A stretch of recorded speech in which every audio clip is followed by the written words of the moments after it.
those couple of seconds where we wait before we begin our beautiful podcast episode. Pol Espargaro, welcome. Wildcard this weekend at the Austrian Grand Prix. KTM test rider, Grand Prix world champion, long successful career, now also TV host extraordinaire. You've been on the MotoGP podcast before, a few years ago, but this is your first time on our new format, Last on the Breaks, where we sit here and we much professional. We deep dive into your soul. Sweet, so beautiful. Yeah. I mean, I feel like you're being slightly sarcastic with that. No. Honestly, no, because the last one, I remember the last one we did on the out of the pit box, but it was. Yeah. A little bit guerrilla style. Yeah. It had the paddock vibe, but it didn't have the smooth so 75. I feel the pressure now. You feel the pressure. Yeah. I mean, you shouldn't. As we said, you're a DAZN professional broadcaster now. Come on. No, before we started recording, I was saying, incredible job. We're loving watching you. Thank you. If anyone speaks the old Spaniard enough to watch and enjoy some Pol, recommend.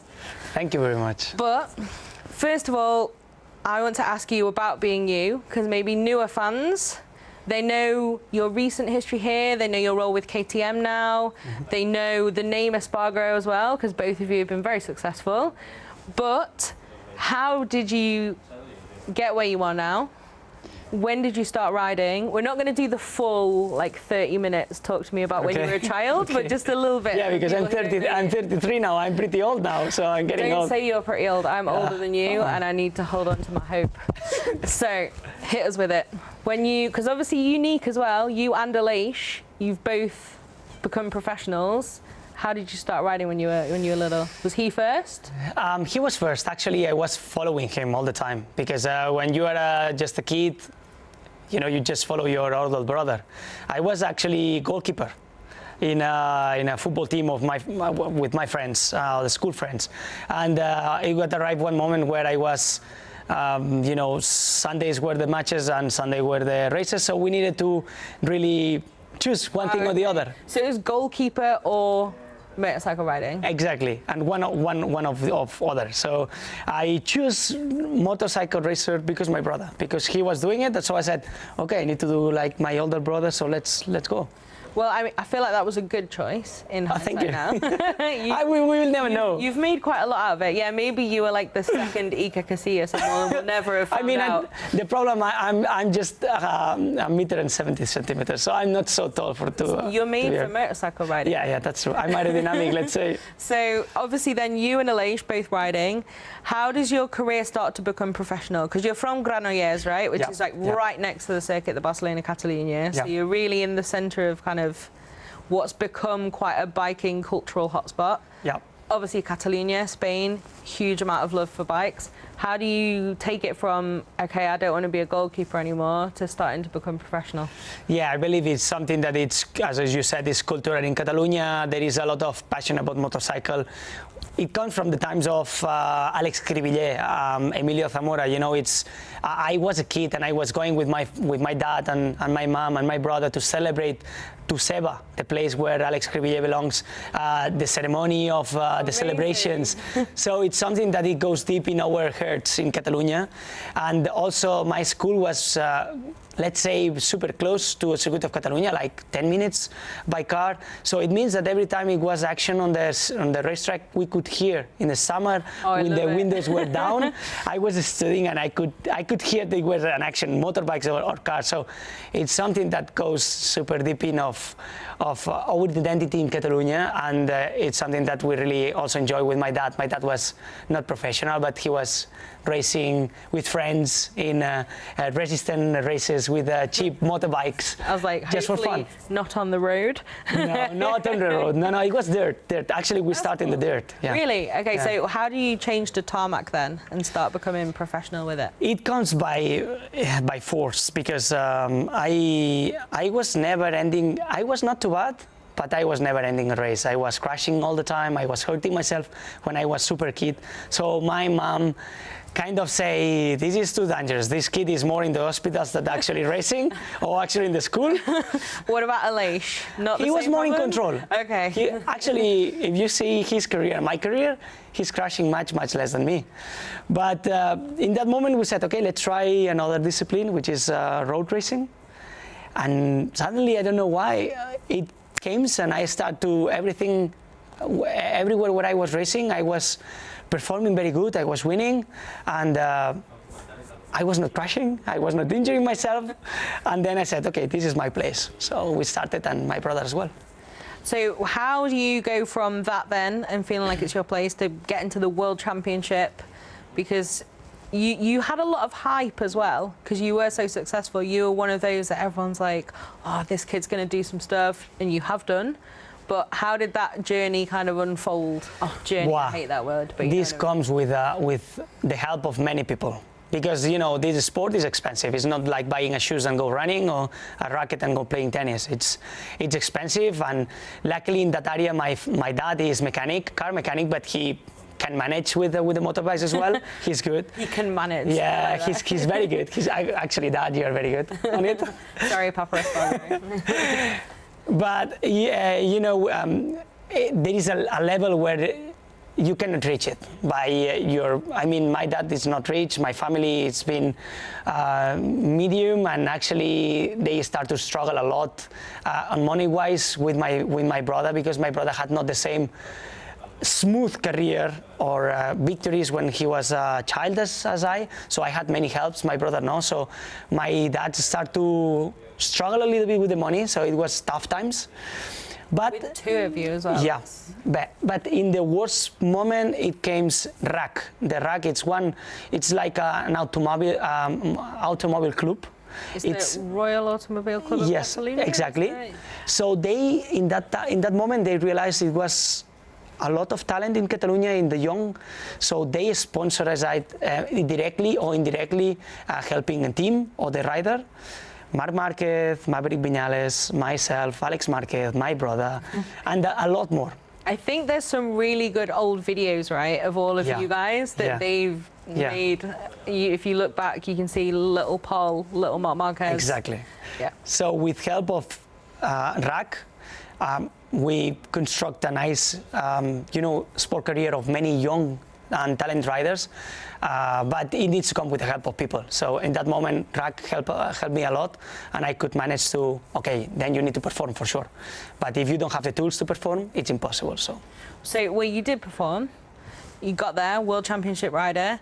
Talk to us, when did you believe that this was going to be like your full-time career? Because I think that can be interesting. Like, Enea Bastianini seems to have decided in like 2020. Some people seem to decide when they're 4 years old, the first time they ride a bike. But when it's like, this is my thing, and I'm actually going to take this really seriously. And you know, it was one time, I remember that moment. It was I was in 125 already with 12 years old. Because it was quite controversial in Catalonia, because we've been in the news.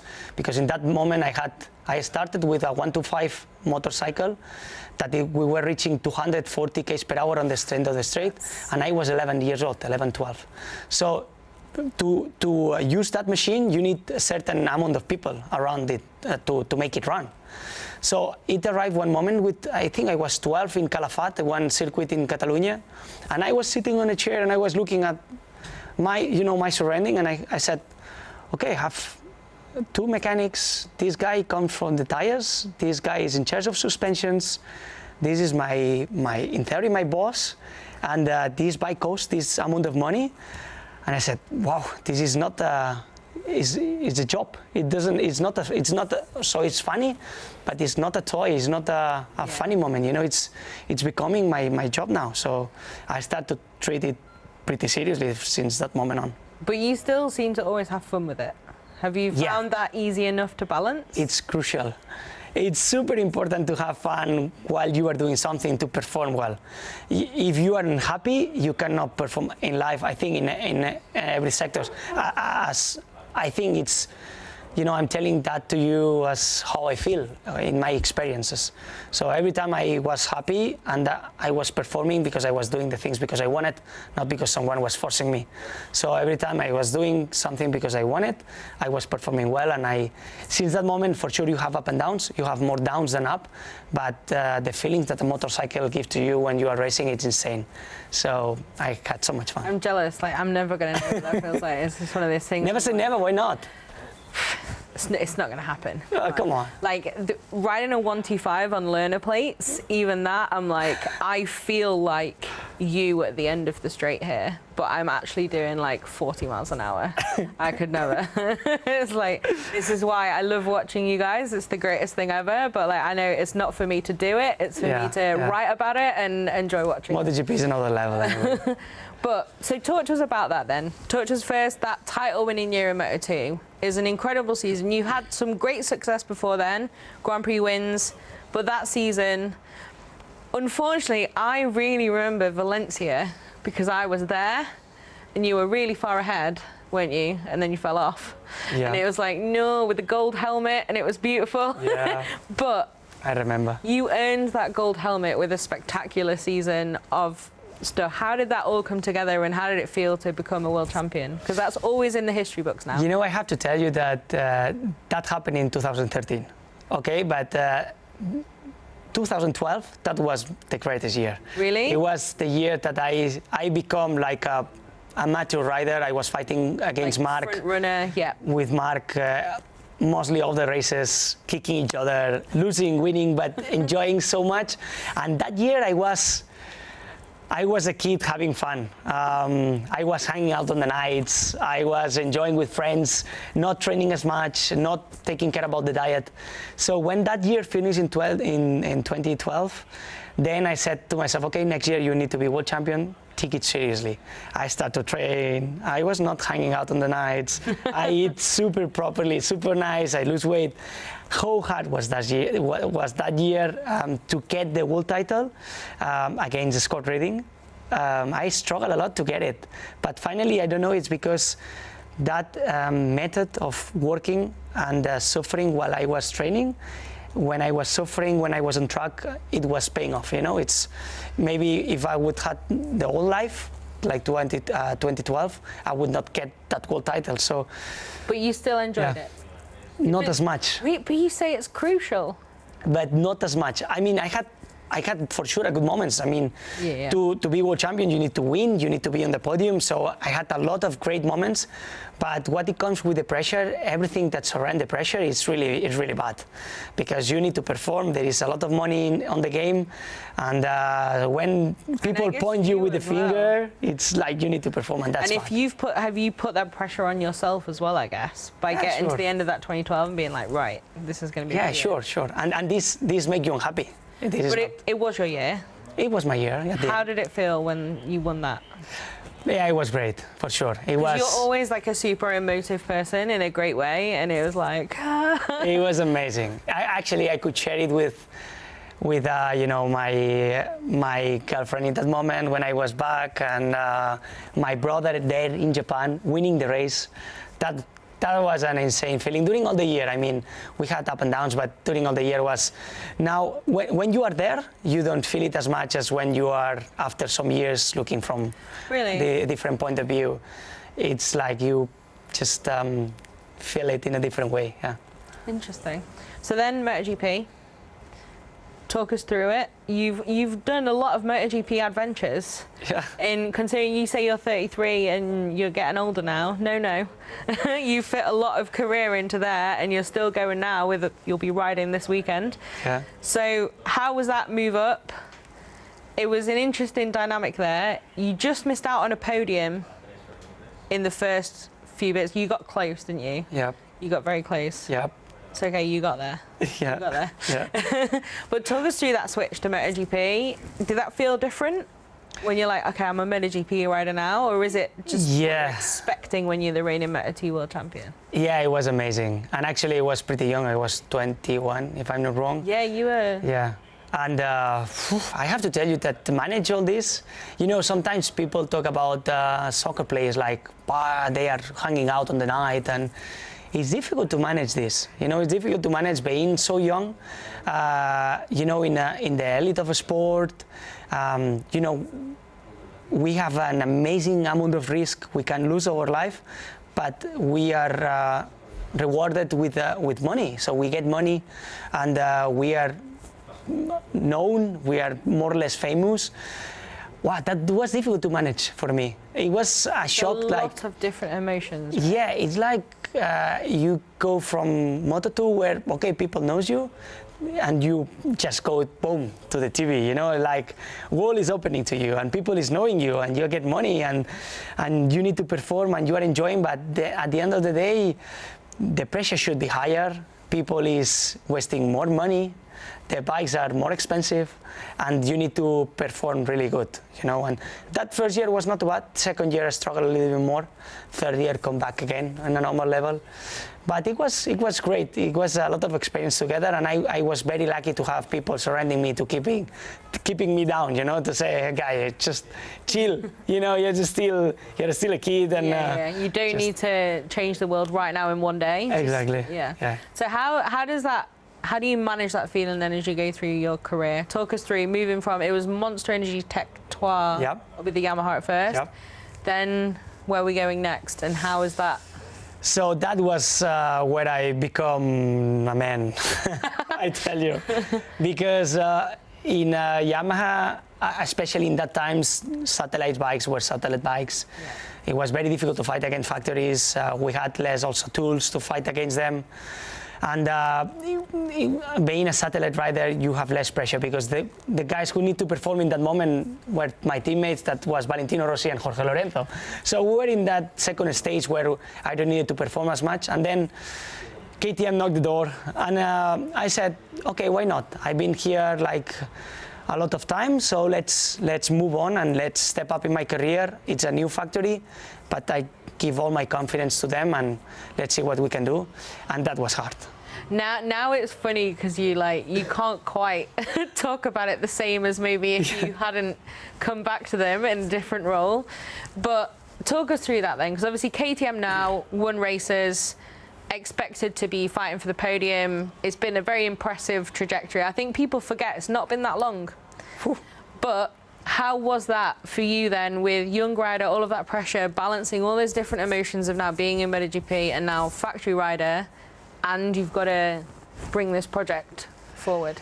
In that time, I become a mature man, super quick and fast because it was needed. Like the first race, I remember in Qatar, we did with the KTM, with Bradley Smith, we were the last at 1 second of the second last. So we were at 1 second of you know, I think I was not the last was Bradley. We were very close, honestly. And the guy in front, it was 1 second. So we're so far away that we were worried that they were catching up us again. Lap us during the race. That was our big worrying, and finish the race. So they didn't, you know, overtake us again. And then when we stopped, we were on the pit box, and Mike Lehner, the team manager in that moment, making a speech, and we start to clap because we finished the race. So I was coming from a team that I was doing 4th position, 5th position, always more or less there, with not so much effort, to KTM clapping in the pit box because we finished the race. And I was like, wow, that's gonna be hard. You know, I didn't expect as hard. But then it was two ways, or surrendering or just saying, okay, it's gonna come, or just, go for it. And as it was a lot of people on that project in that moment that still are in the project in KTM right now, putting a lot of hours, sleeping a little on the nights just to deliver the result, and putting a lot of effort. So I said, I cannot leave them. You know, like we need to go in the same boat, same ship, just putting everything together, and it comes a good result. It did, and you took their first pole. I think their only pole so far as well, if I'm not forgetting the stats. And you took that podium in Valencia. Yeah. How was that? It was in the wet. You've done it in the dry here when you were so close to that win. And then was it Jack ruined your day? Yeah. But it's okay. So talk us through then, going from you were there day one of racing that bike. I think Mika did, was it Mika that did Valencia the year before? I think so. I think so. Yeah. But you were there day one, first ever race, and then you're also taking these incredible milestones. How does that feel? It felt paying off. Insane. Because not just, okay, for me, like ego, to put that bike on the podium, that was amazing. But we, as I was telling to you before, we were the last at 1 second. It was so hard, the process. We crashed so many times because we we were discovering things. We didn't know the things, anything. So we're doing everything by ourselves with our guys, our engineers, that they were super smart and super good. But we were discovering the things on the way, you know, running the bike on the race weekends. And we had super great stories to tell about this. And then to see all these faces, people crying because we did it, it's not like you arrive to one place and you start to win. It's not, we did it, you know. It's like we did all the process, we did that bike. These guys that they're crying is their baby, and I was honored to bring that baby to the podium. So it was amazing. It was an amazing feeling. And obviously, like I said, you took pole position. You've been on the podium again in the dry as well. Yeah. And then new challenge. Should we skip through difficult year at Honda? Yeah. But I want to also talk more to you about last year and kind of where you are now. So I'm not going to spend too much time on that. But it started off well, and you had some highlights there. But it seemed like it just didn't gel quite. Does it feel now like you're in the correct place again with KTM? That it just fits a bit more for you? Yeah, after 4 years in KTM, I had the feeling, it happened in many jobs, many ways, that I needed to step back. You know, it's like I did my job. I put that bike from the zero to the top, really suffering. Okay, it's time to somewhere else to take it and refresh all the energy and go ahead. Even if it was hard for everyone, I think sometimes it's good. And you know, I've been fighting against Marquez during all my career, in 1 to 5, in Moto2. And to go in Honda, it was not just going in Honda, it was also going as a Marc teammate, you know, to see what the hell this guy is doing to be so fast and so quick. Is it like an investigation mission? Yes, as well as yes. Interesting. To prove myself, you know, it was like, okay, I know that I can develop a bike. I did it. Yeah. We did it. But now it's time for me, for my ego, you know, like, let's see what I can do in a bike that one guy is winning. And actually it's Honda, it's historical machine that's been in the podium many times and victories, and with an amazing riders. To wear that colors is an honor. But it was important for me to stay, you know, on the side of Marc Marquez, to understand what the hell was this guy doing. So what was he doing? Do you want to tell us? Many things in many words, and you know, sometimes you think, okay, this guy is doing this because the bike reacts in that way. So from outside you take an idea, but when you are inside, everything is different. And somehow I discovered that he was doing things that I was doing in KTM when the people like Johan, for example, Zarco, were coming into the team, and he was saying comments that I couldn't understand, like the bike is not good in that area and it's really bad. And I was saying, no, that area is the strong point of that bike, so I can really perform very well in that area. So I don't know why he's saying that. But then I was going to Honda and I was Johan in that moment, you know. I was saying, the bike is very bad on that area, and actually it was a strong point of Marc, you know. And I discovered that when a rider arrives to one bike and goes to the process from a bad bike to a good one, the rider is able, the human being is able to adapt to the problems of the bike and make the problems an advantage. So the problem was that when another guy outsider goes in that bike, that problems are so big, but for the rider that is there, they are big gains, you know? Interesting. It's very weird, but actually as I felt in KTM, then I realized in Honda was pretty similar. That's very interesting. Okay, so now back to KTM. I want to talk to you about, I don't know if people know, obviously you were a race rider, then you had quite a big crash. Yep. That has kind of changed your career a little bit. Yep. But I don't know how to say this, because I think when you say like, oh, but you're still like super happy and seem really zen about it, it kind of cheapens it. What I mean is, you seem like someone who understands how to deal with these things in life, and that you've got the choice to be really annoyed about that forever, or to be really happy with the other opportunities you have now. How has that changed from being, okay, Honda, then back to KTM, and then your career's taken another big turn to something, some of it the same, test rider, of course, and wildcard, but some big differences as well? Yeah, you know, things are changing in my life pretty quick, and especially in the sport, it changed a lot, and it changed in a way that you do not expect. It's impossible on the elite of a sport to plan it, because things goes as it comes. You would just plan world champion, world champion, world champion. Exactly. It's like and this is going to be like that, this is going to be like that. But then somehow tire manufacturer change and everything changed, or just you need to change the team and everything changed, or you need to change the crew mechanic and then everything changed, or electronic or whatever. So I've been involved in so many changes during that process that I somehow understand how to readapt to all of them. So when things hard comes as these ones, for sure you have the time of cry. I was going to say, I'm sure like day after you were like, this is fine, I can adapt. Yeah. You have the dark, difficult part. And I believe for that, you need to be surrounded by very good people. I'm very lucky because surrounding me, it's people like my wife, that she is insane. She is very good. So, no, honestly, because she make me think that the problems are not as big as I see.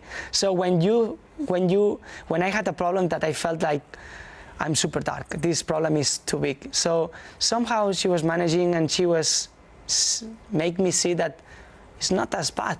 Okay, there is other options that you can take, you can use in your advantage. So use it, and that was making me, move forward. And having the people surrounding you that tells you good things and make you be a better guy, better person, smarter or more mature, instead of having toxic people saying to you, oh, this is very bad, oh, you are very lucky. Or who want something from you. It's very difficult to move forward after what did happen. This doesn't happen to you. So I'm pleased, and I'm helpful, because I think what I did is for sure with the help of a lot of good people around me. But so talk to us about riding again then after that kind of moment of getting back on the bike, because now you do it again quite often. Yeah. Was that good, bad, scary, relief? That was a mix of emotions. Yeah. It was in Silverstone. I was so scared, honestly, because but I knew I needed to go through that step. Yeah. Even if I wanted to quit at the end of the year, even if that was my decision or not, that step needed to be done to not leave it like where that was. Yeah, because it was so bad. I was so scared of that this happened again, and I want that to feel this sport as it is, fun and with the positive vibes. Not so. Silverstone was very hard. I remember that the biggest problem I had when I come back on the bike is that, with the riders go into the new track, and we know that you need to break 150 meters, and even knowing that you didn't been there for 1.5 years, it takes 2 laps to break 150 meters. So it comes naturally and quick. In that moment, I knew I needed to break there, and my brain was breaking 100 meters earlier. Yeah. And then I was saying to myself, okay, next lap, man, you break there. And I was arriving there, and then somehow my fingers were already hitting the brakes. I said, why I'm just braking here? And some things I couldn't control. And this was shocking.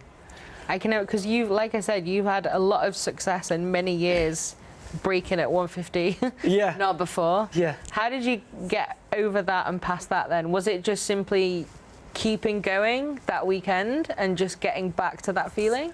This was Austria.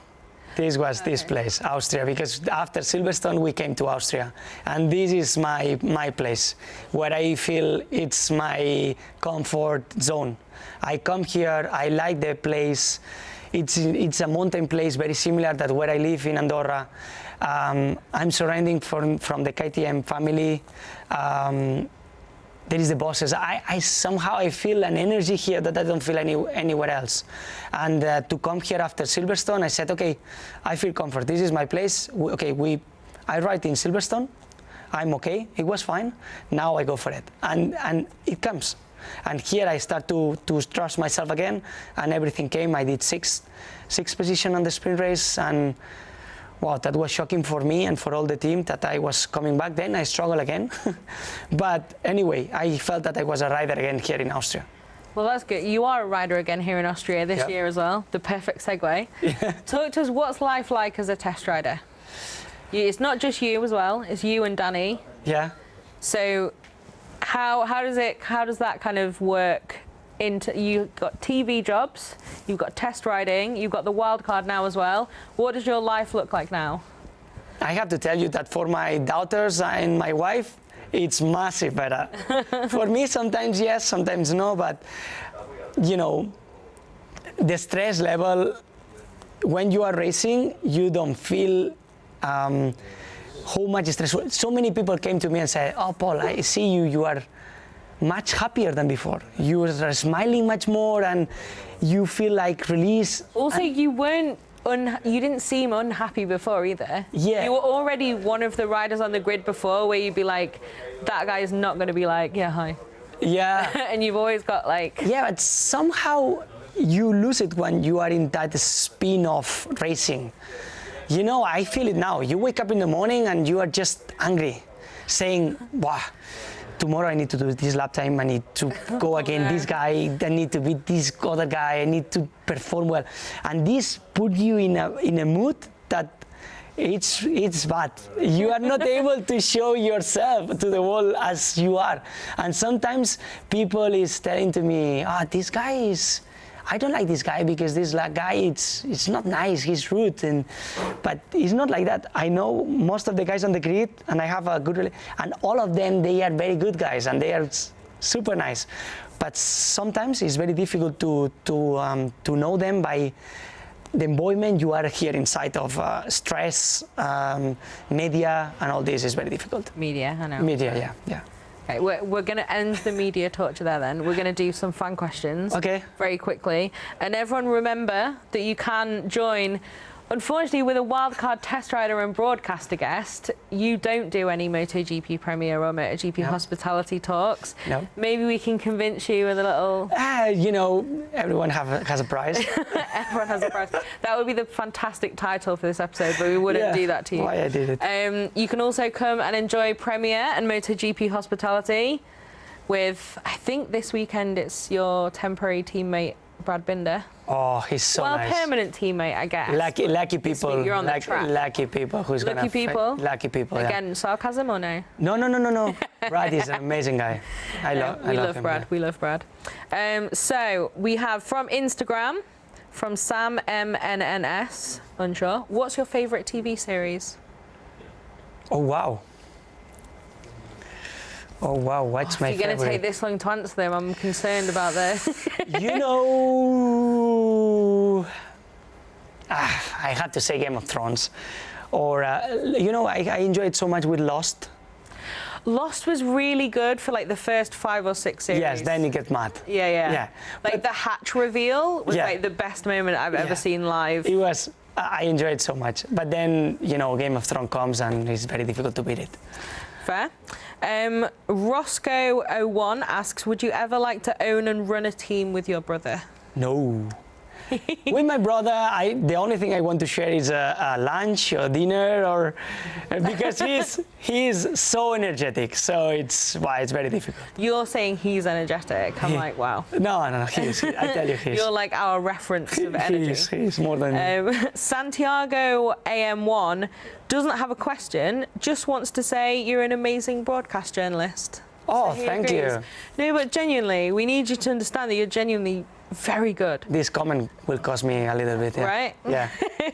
And then even_2L wants to know, what is your favourite childhood memory? Whew, that's also difficult, huh?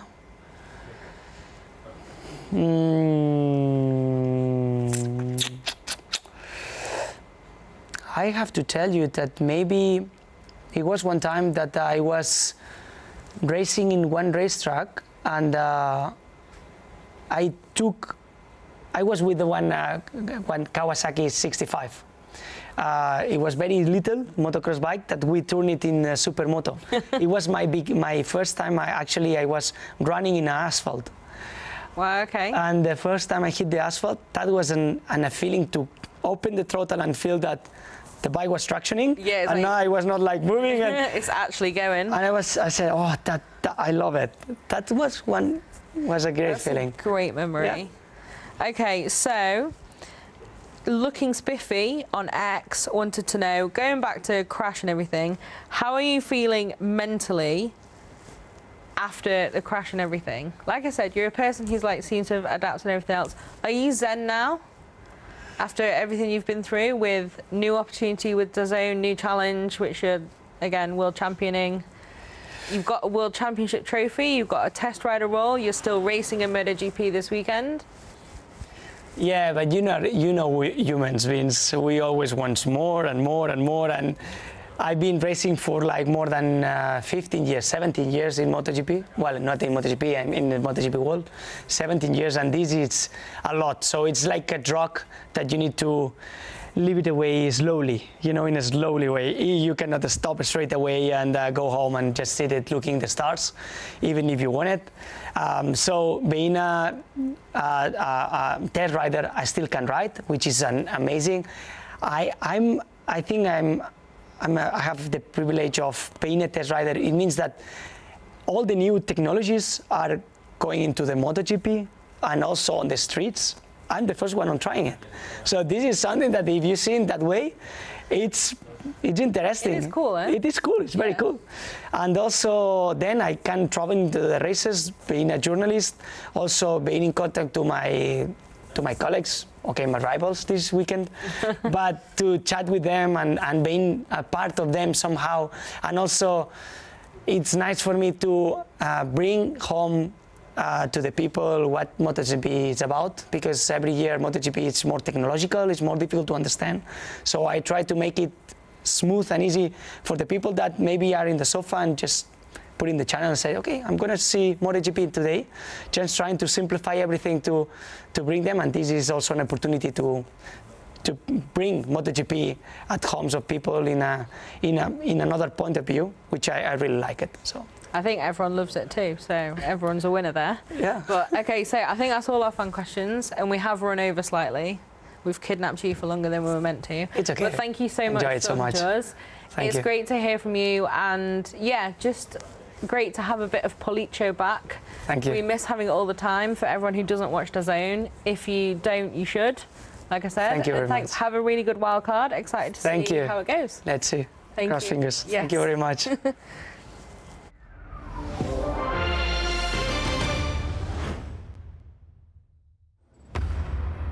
History never